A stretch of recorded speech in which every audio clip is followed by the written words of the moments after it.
예, 주님께서 제게 성령님을 보내주셨어요.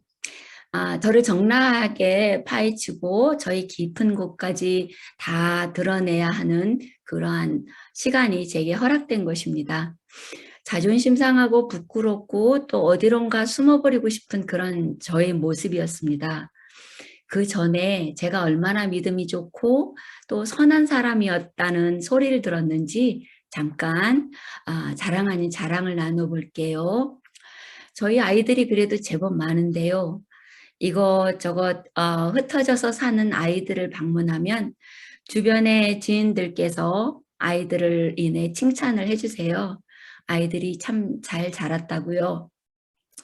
그리고 아이들이 장성리에서 떠나고 이젠 자유시간이라고 저희 삶을 위해 진지하게 계획을 세울 때에 연세가 많으신 또 시부모님을 모시게 되었습니다. 그래서 또 칭찬을 들었죠. 지난 교회 생활을 살피면 아이들 반에서 아이들을 지도했고 교인들을 초청해서 식사 대접을 하곤 했고요. 픽업이 필요한 교인들은 차를 태워드렸고 또 저는 집에서 아이들만 키웠지만 또 우리 남편은 몇십 년 11조를 거르지 않고 드렸고 또 찬양대원으로 노래 소질은 없어도 열심히 참가했고요. 또 가족이 없는 시부모님을 자주 방문하면서 시간을 같이 보내드렸고요. 이것저것 끄집어내면 남들이 말하는 그 선하다, 믿음이 좋다 하는 그런 일들을 제법 하면서 살아왔습니다. 그건 저뿐만 아니라 또 많은 분들이 해온 일이기도 하겠지요. 이만하면 적당하리만큼 선해 보이지 않나요? 그런데 정말 제가 믿음이 좋고 선한 사람이었을까요? 저는 한때 나는 그래도 괜찮은 사람이라고 생각하기도 했었습니다. 부끄럽지만요. 그런데 주님께서 정말로 놀라운 축복의 자리에 저를 초청해 주셨습니다. 엄청나게 귀한 자리를 베풀어 주셨죠. 저를 적나라하게 깊이 들여다볼 수 있는 시간이 허락된 것이었습니다. 제 인생의 가장 아픈 시간이었고 그리고 가장 축복된 시간이었습니다. 죄인 중에 괴수라는 고백이 저의 고백이 되었기도 한 그런 시간이었죠.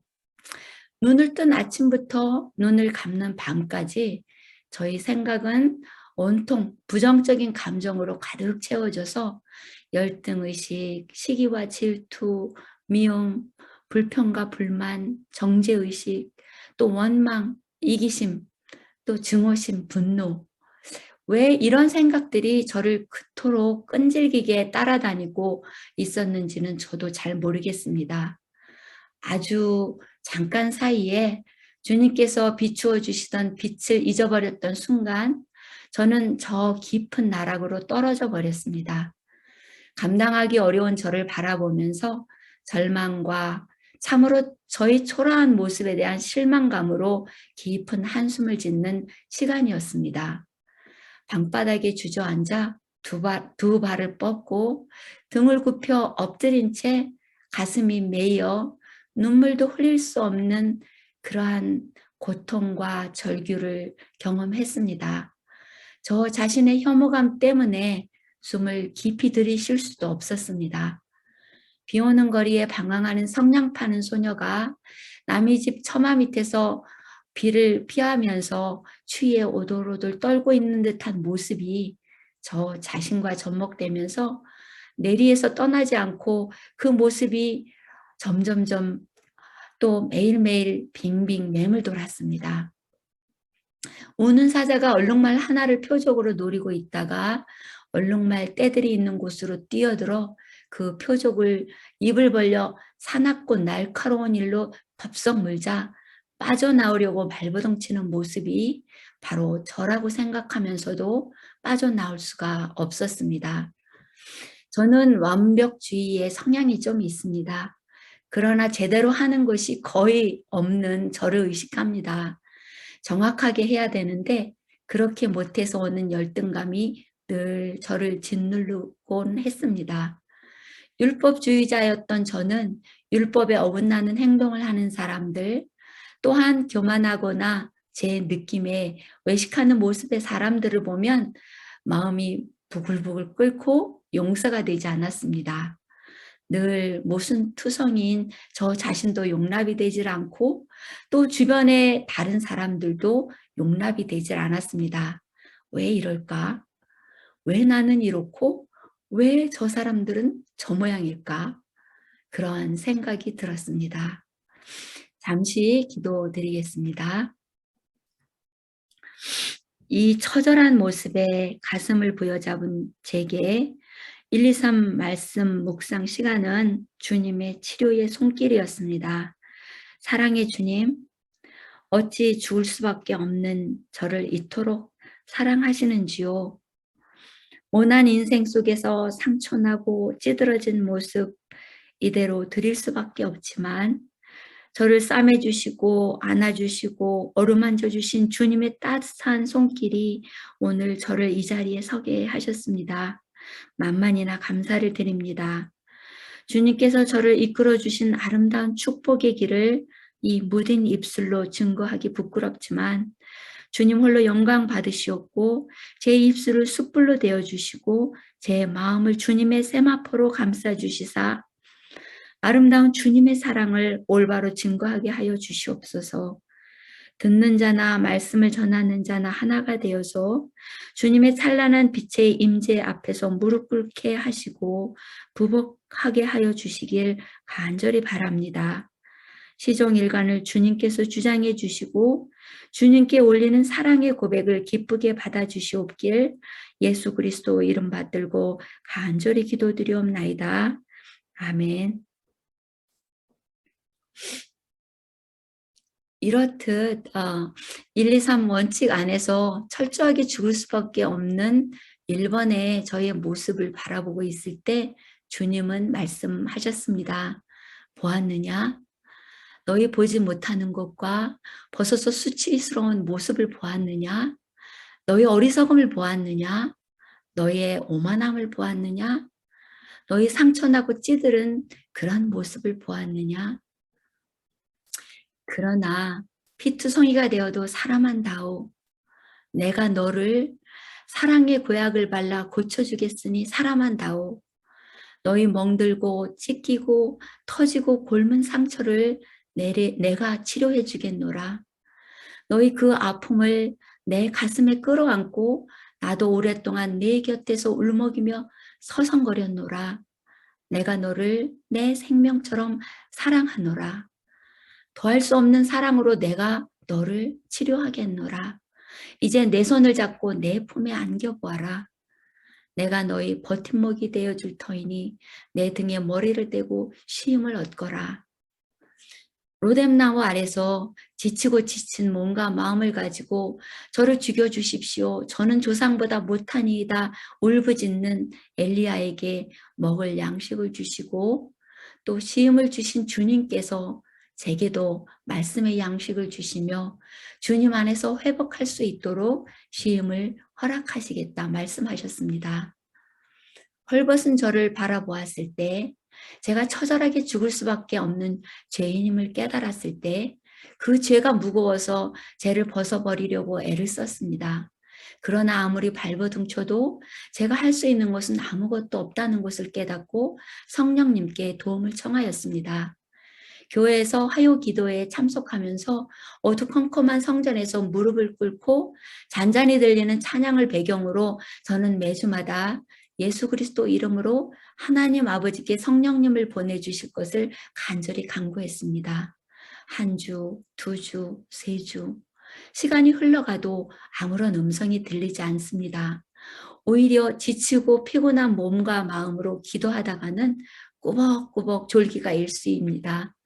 그러나 어느 날 세미한 음성이 제게 들려왔습니다. 요한복음 17장 20절, 21절에 아버지께 드리는 예수님의 기도의 말씀이었습니다. 내가 비옵는 것은 이 사람들만 위함이 아니요 또 그들의 말로 말미암아 나를 믿는 사람들도 위함이니 아버지여 아버지께서 내 안에 내가 아버지 안에 있는 것 같이 그들도 다 하나가 되어 우리 안에 있게 하사 세상으로 아버지께서 나를 보내신 것을 믿게 하옵소서. 그때까지 저는 예수님은 먼 옛날에 이 땅에 다녀가신 분이고 인류를 구원하려고 오시고 인류를 위하여 십자가에 돌아가셔서 구원의 하나님이 되신 것으로 알고 있었습니다. 그런데 그 예수님께서 오늘날 이렇게 존재하고 있는 나를 위해서도 기도를 하고 계셨다는 놀라운 소식이 제 가슴을 파고들었습니다. 요한복음 17장 20절 21절의 말씀.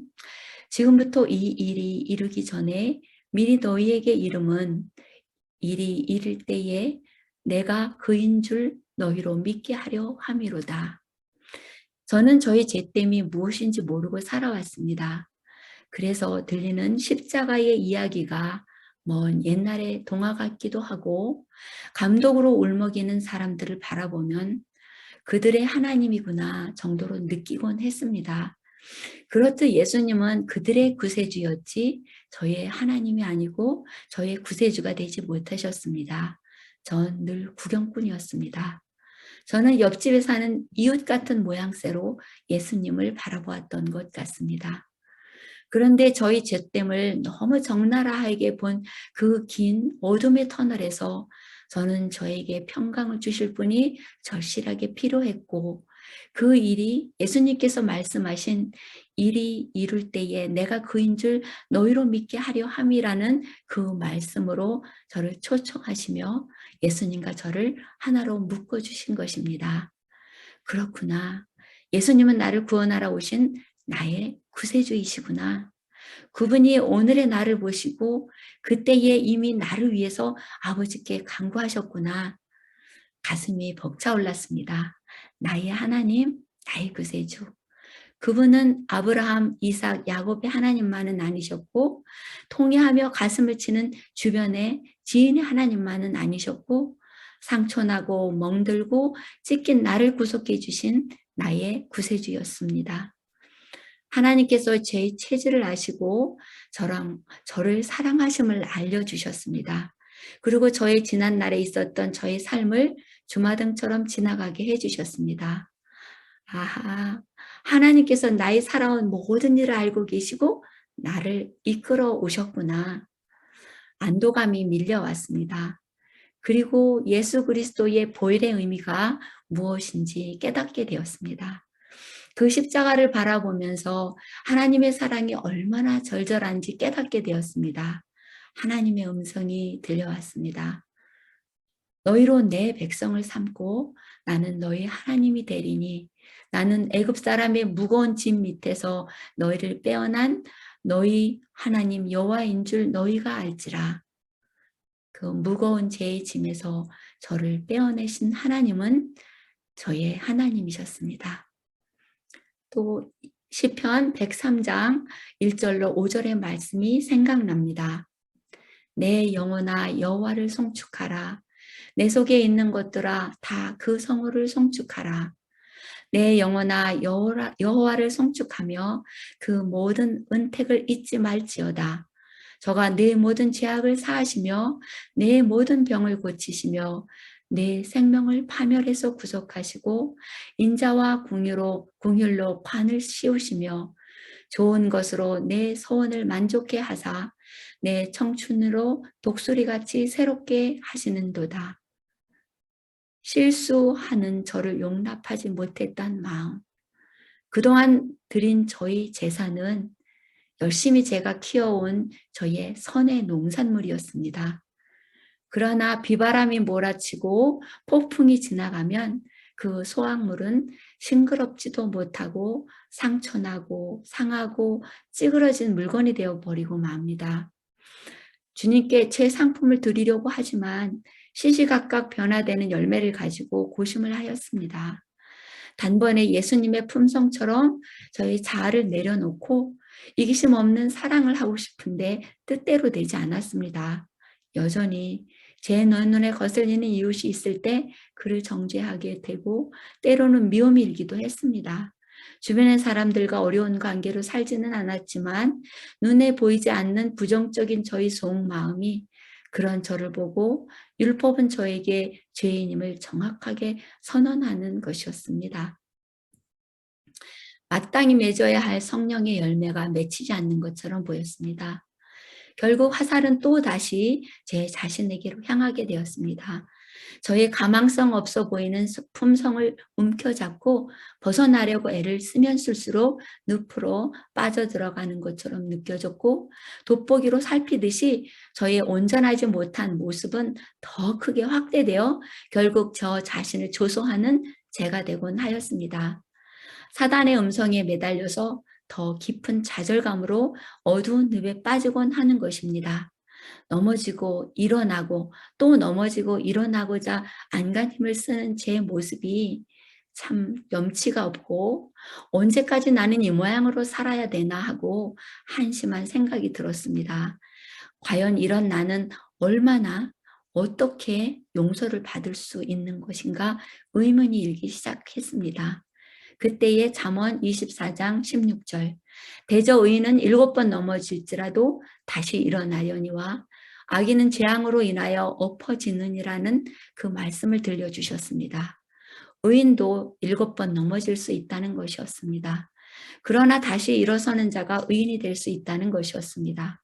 위로와 함께 초청하시며 용서의 문으로 들어오라는 성령님의 음성이 들렸습니다.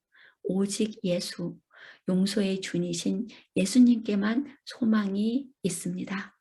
1, 2, 3 원칙의 두 번째, 이 오직 예수 안에서만 소망을 얻을 수 있는 것임이 제 마음에 다가온 것입니다. 기록된 말씀처럼 주님과 맺고 있는 언약 관계가 나에게 있다는 것입니다.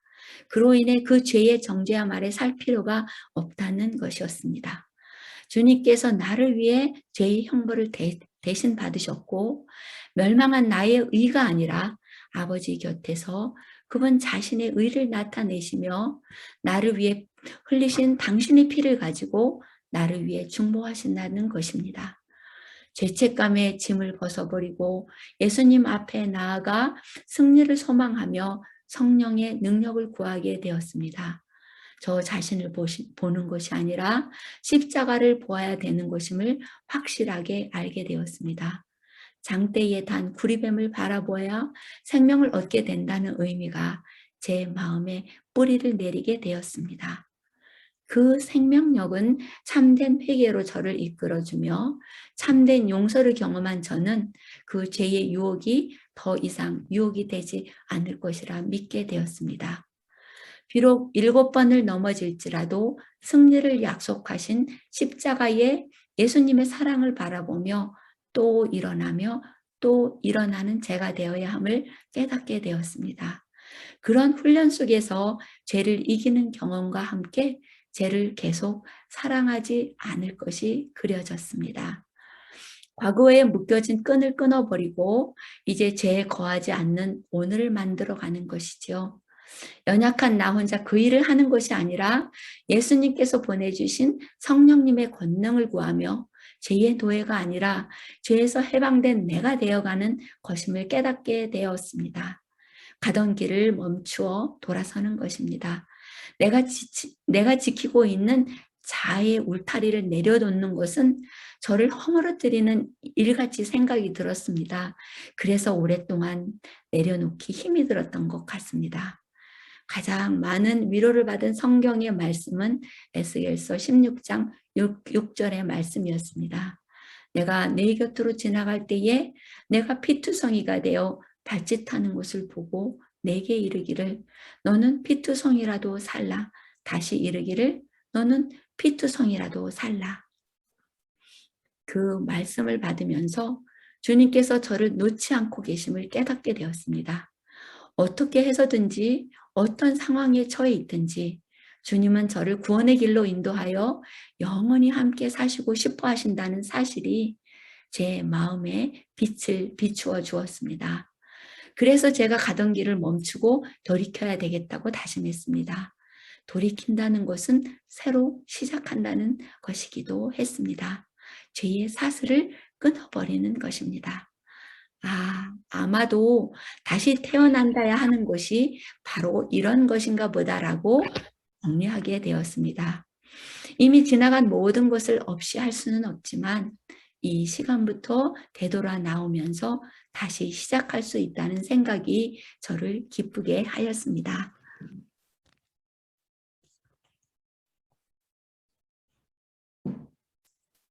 너는 이제 다시 태어난 거야. 한 걸음 두 걸음 발을 떼며 다시 훈련을 받아야 해. 라고 저 자신에게 다짐을 주었습니다. 지나간 일들에 대한 습관으로 계속 유혹이 오고 그런 행동과 생각을 계속하게 되겠지만 주님께서 주신 자유의지로 참된 선택을 하며 한 걸음씩 성숙하기를 소망합니다. 그분께서 약속하신 대로 우리의 필요를 공급하실 것을 믿음으로 받기로 단단히 결심을 합니다. 그 하나님의 약속을 붙잡게 되니 신뢰의 마음이 싹트기 시작하는 것을 느끼게 되었습니다. 내 스스로 할 수 없어서 죄의 종이 되고 벗어버리고 싶어도 할 수 없었던 것을 한 번, 두 번 계속되는 승리의 경험을 통하여 나 혼자가 아니라 나를 도우시는 하나님께서 나와 함께 하심을 믿고 신뢰가 싹트게 된 것입니다. 하나님께서 내 안에 임재하시고 나는 하나님 안에 거하는 것이 무엇인지 깨닫게 되었습니다.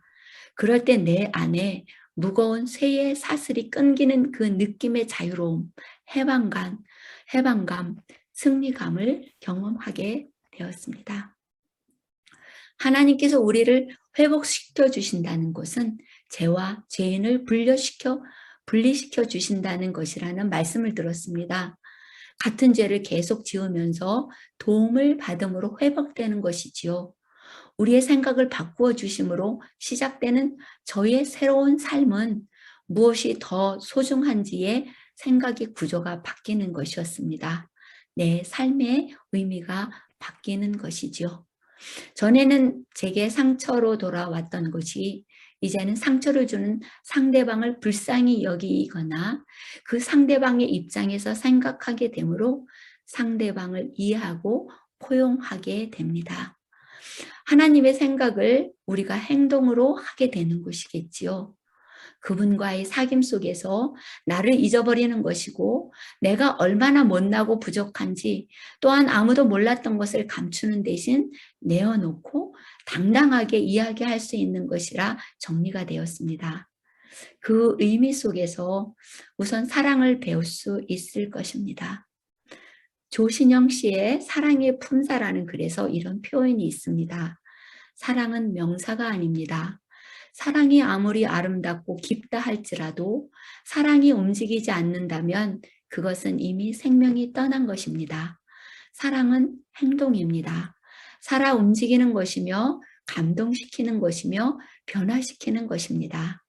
사랑한다고 말하면서 나를 주지 않는다면 그것은 사랑이 아닙니다. 사랑한다고 말하면서 나를 포기하지 않는다면 그것도 사랑이 아닙니다. 사랑은 나를 온전히 주는 것입니다. 사랑은 동사입니다. 이러한 진리를 깨닫고 마음에 정리하는 동안 제 안에서는 하나님에 대한 신뢰감이 몰려오고 마음의 기쁨과 평안을 맛보게 되었습니다. 하박국 3장 17절의 말씀이 생각납니다. 비록 무화과 나무가 무성치 못하며 포도나무에 열매가 없으며 감람나무에 소출이 없으며 밭에 식물이 없으며 우리의 양이 없으며 외양간에 소가 없을지라도 나는 여호와를 인하여 즐거워하며 나의 구원의 하나님을 인하여 기뻐하리로다. 주 여호와는 나의 힘이시라. 나의 발을 사슴과 같게 하사 나로 나의 높은 곳에 다니게 하시리로다. 하나님에 대한 신뢰가 싹트기 시작했습니다. 기쁨과 감사의 마음이 그동안 품었던 부정적인 생각, 불평의 마음들이 밀려나기 시작합니다. 어두운 마음의 것들을 내려놓고 감사와 긍정적인 생각이 가슴에 빛으로 전해왔습니다. 하나님과의 관계 회복이라는 그 단어 속에 포함된 하나님의 따뜻한 사랑이 전해져 왔습니다. 내가 아무리 망가졌다 할지라도 너와 새로운 관계 속에서 너를 회복시켜 주시겠다는 약속의 음성이 들려옵니다. 하나님과의 관계 회복은 마음에 새로 싹트는 부흥과 더불어 이 기쁜 소식을 전하고 싶은 열망이 생기게 합니다. 그래서 또 용기를 내어 오늘 이 시간을 통해 말씀을 전해 봅니다. 목사에게 권하는 말씀 389쪽에 이런 말씀이 있습니다. 하나님의 교훈의 말씀을 받아들이고 그 말씀이 우리를 사로잡을 때 예수께서는 우리에게 지속적으로 임재하셔서 우리의 생각과 사상과 행동을 주관하신다. 더 이상 우리가 사는 것이 아니요 우리 안에 예수 그리스도께서 사시는 것이며 그분은 영광의 소망이시다. 자아는 죽지만 그리스도는 살아계신 구주이시다. 이제는 담대한 마음으로 주님께 청하게 됩니다. 주님, 이제 저는 당신의 것이오니 당신의 일을 저를 통해 나타내어 주세요. 변화하려는 나의 의지가 아니라 나를 주장해 주시는 주님의 것입니다. 제가 증거하는 것이 저 자신이 아니라 주님이 되게 하여 주셔서 주님의 속 마음을 깨달은 대로 증거하게 해주세요. 내가 하는 것이 아니고 내 안에 임재하시는 주님이 성령의 권능을 제게 부어주셔서 저를 사용하시길 바라게 된 것입니다. 이젠 기쁨과 기도와 감사 그리고 찬양이 제 깊은 마음으로부터 입술로 흘러나오게 됩니다. 나는 정죄하는 자가 아니라 행하는 자가 되기를 원합니다. 나 자신을 의지하는 것이 아니고 하나님을 의지하기를 원합니다. 주님의 약속을 붙잡고 주님을 의지하고 간구하는 법을 알게 되었습니다. 저의 모든 삶을 주님께 드림으로 제가 원하는 대로가 아니라 그 일이 이루어지지 않더라도 근심과 걱정을 내려놓고 감사하는 제가 되는 곳에 저를 두려고 합니다. 그리고 이어지는 축복은 하나님의 백성으로서의 누림의 말씀이 제 귀에 들려오기 시작한 것입니다. 하나님과 사단의 대쟁투 속에 제가 존재하고 있다는 것을 알게 됩니다. 정결케 해주시길 바라는 마음을 주님께 올리면서 사단에게 굴복하는 것이 아니라 제가 하나님의 자녀라는 것을 인식하는 것입니다. 부끄러운 모습을 가진 채로 아버지께 도움을 구해야 되는 것을 알고 문제가 생기면 아버지께로 달려가는 것입니다. 나 자신을 모두 하나님께 드리는 것입니다. 제가 사랑하며 읽는 말씀 속에 이런 말씀이 있는데요. 그분의 부드러운 동정은 지치고 상한 마음들 위에 치유하는 접촉이 되어 임하였다. 성난 원수들의 소요 속에서도 그분은 화평의 분위기에 쌓여 있었다. 그분의 용모의 아름다움, 그분의 품성의 자애로움, 그 중에서도 표정과 음성 속에 표현된 사랑이 불신으로 마음이 무뎌지지 않은 모든 사람들을 당신께로 이끌었다. 모든 외모와 말 가운데 비친 친절하고 동정 깊은 정신이 아니었다면 예수께서는 큰 회중의 관심을 끌지 못하셨을 것이다. 예수께로 왔던 고통받는 자들은 그분께서 충실하고 친절한 친구가 되셔서 당신의 관심을 그들의 관심에 연결시키셨음을 느꼈다. 그리하여 그들은 예수께서 가르치시는 진리를 더욱 알기를 갈망하였다. 하늘이 가까이 임하여 있었다. 그들은 그분의 사랑의 위로가 그들과 계속적으로 함께 있도록 하기 위하여 그분의 임재하심 안에 머물기를 갈망하였다.